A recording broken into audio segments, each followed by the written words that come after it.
Hey, entrepreneur, your big, bad, scary, impossible goals are not impossible. You're just scared to try. So, what do? You focus on the product, you focus on the service, you focus on everything that you're going to sell to perfection. Reiterate, change it up, improve. But you never even try to see if what you've already created, the original version 1, is good enough. That website you've been wanting to create for the last year, haven't tried. The content you've been thinking about posting for the better half of the last 6 months, you haven't posted because you haven't done it before. Talking to the camera, creating content where you're actually talking to your audience, the people that you want to trust you enough to buy your product, buy your service, and you don't want to talk to them because you've never done it before. You've never got on a stage maybe, or when you did, you fumbled over your words, you got nervous, and now you're scared to try. And so instead of taking micro steps to get to your big goal, going step by step, inch by inch, you wait and you reiterate and you keep on trying to improve the thing that was already amazing in hopes that you could take one giant leap to get to where you want to get to. And you're scared, like you're just only gonna get one shot, like you get one chance. And if you don't make it, you just crash and burn. And there's no other opportunity to get there. But from where you are right now to where you want to be, it's not that it's a humongous gaping hole that if you take the leap of trying, you're just gonna plunge into the ocean and not survive. There's stepping stones there. You just don't see them because you haven't put your foot out yet. And sometimes it's like right beneath the water. Have you ever gone hiking or walked across a stream and you gotta get across? So you're thinking that your foot's gonna go all the way in the water. You see the bottom, you know it's not exactly dangerous, but you're just like, okay, I'm gonna put my foot down, and lo and behold, there's actually a rock there for you to step on, and your foot doesn't go all the way in the water. You have not sunk, right? It's the same thing. Take the step, and there will be something to secure you. There will be a foundation for you to feel firm, for you to feel secure, for you to feel confident in yourself. And just the act of trying. Not saying that you're going to get it right perfectly the first time, but you are going to get some things right. And you're probably going to get a lot of things wrong. And that's okay. But that's what you're afraid of. You're afraid to get things wrong. What's the matter? Go get your dinosaur. Okay. I've been there too. I've been scared to get things wrong. For like over 15 years. I remember, I think the first time I posted a video on YouTube was like 2007. It's 2025.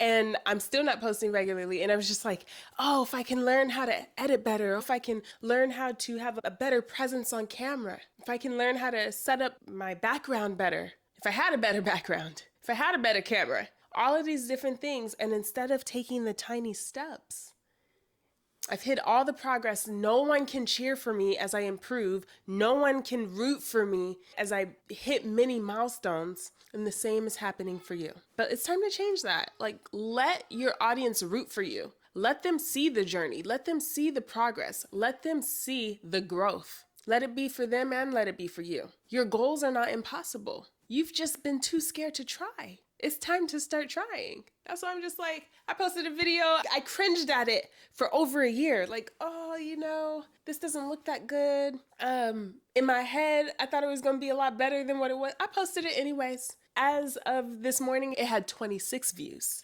That's amazing. As of today, I've had about 26 people that decided to give me attention, that I didn't look too bad, that I was worth listening to, that the tips that I shared were beneficial to them, helpful to them, made them think about their selves and how they can improve. You're taking away the opportunity for people to be inspired by you, to be motivated by you, to be helped by you, to find ways to improve themselves, to improve their circumstances, to improve their perspectives, their mindsets. And this is for anything. This is not just if you're a coach. This is like if you sell skincare even, to think like, oh, wow, skincare and my routine isn't about having the perfect skin, but it's about nurturing my skin and taking care of it so that I can have that deep glow from within and feel good personally and work on my journey to having clearer, brighter, acne-free skin. I'm always going to reference acne because I get it sometimes. But even if you sell hair care products, or if you sell digital products like journals or templates or courses, there is something that you can help your audience with. There's a message you can give that's meaningful and helpful and impactful to a group of people out there in the world. And it's connected directly to you hitting your goals. Like, that more people that hear about how you can help them, the higher the chances are you hitting your goals. But you won't even try. Why won't you try? It's not because you don't know how to edit. It's not because you're scared to talk on the camera. It's not just because you're scared. It's connected to insecurities, vulnerabilities, maybe some traumas that you've experienced that have made you scared to try. Because when my little boys get up and they want to like climb on something, and I'm just like, oh my goodness, like, don't fall. They're not scared because they haven't fallen yet. It doesn't even occur to them that falling could happen. We're the ones that make them scared of the possibility of falling. And that's how we've trained ourselves in life. Somebody judged you for how you dressed, and now you're scared everybody's gonna judge you about how you dress. Somebody judged you about your hair, and now you're scared that everybody's gonna judge you about your hair. Somebody laughed at you because your teeth are not straight, and now you're afraid everybody is gonna judge you about your teeth. I did get braces though. Thanks, Mom. Someone said your idea was stupid, like one person, and you had 12 other people say that your idea was really great and you should go for it. But that one person convinced you that there's not enough people that believe that you have a good idea. Getting real personal. Maybe you weren't listened to. Like, maybe you were ignored, and now you're convinced that nobody wants to listen to you. So why try anyways? If you feel this way, you're not alone. I have felt that way. That's why I've created videos and not shared them for years. Like, so much content. Before this, I used to like create videos about food, and I just used to talk, and I shared them with nobody.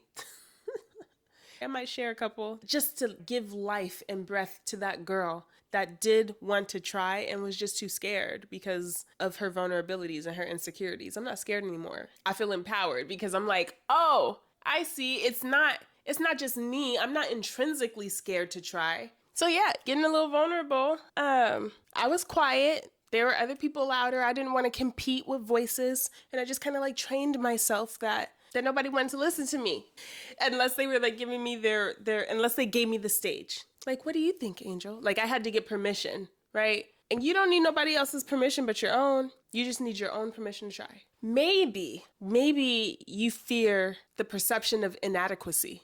I came to the realization that that was a fear of mine, that I would look unprofessional sometimes, unrefined, or inadequate, like not capable. That's huge for me, especially growing up as a millennial where we were like kind of praised for all the good things that we did. Honor roll, president's roll, making varsity basketball, like winning championships and stuff, like all that stuff. It was like amazing. How many clubs could you be in, right? I was the treasurer of Young Black Scholars, did all of these different things as a high school athlete. And I also had a job, and I also volunteered. Like I got praise for a lot of things that I did. And then I went and connected my worth to what I could do. So then now doing something new where I wasn't good at it, it felt like I was removing the capability of getting praise. And it's just not true. It's not true. I'm like potty training my boys, my twins, and I'm singing potty songs and congratulations songs, and I'm so proud of you, and they still have accidents. Why? Because the good is still good enough to praise, and we can still work through the parts where we still need progress. If you've ever potty trained a kid, you know it's hard. It's hard. But so is trying when you've never done something before. And it's not impossible, but it's going to take some time. We have to appreciate the steps of progress through the journey. Are you even taking time to realize that you know more than you did a year ago? You did create a lot of good products. You did create a lot of goodness. You've made it even better. But like, can you let other people appreciate what you've done now? Because you're hiding it. And at some point, you have to see that as a disservice to the people waiting for your help. Waiting to clear their skin with your skincare products, waiting to get healthier hair with your hair products, waiting to learn the new language, but you haven't started sharing the lessons yet. They've been waiting to learn how to homeschool their kids, but you haven't showed them how you've been doing it for the past 10 years. Your goals are not impossible. You've just been scared to try. And now it's time to try. But then that begs, how do you make an impossible goal possible so you can get exactly what you want? Watch this video for the answer. I'll see you in the next one.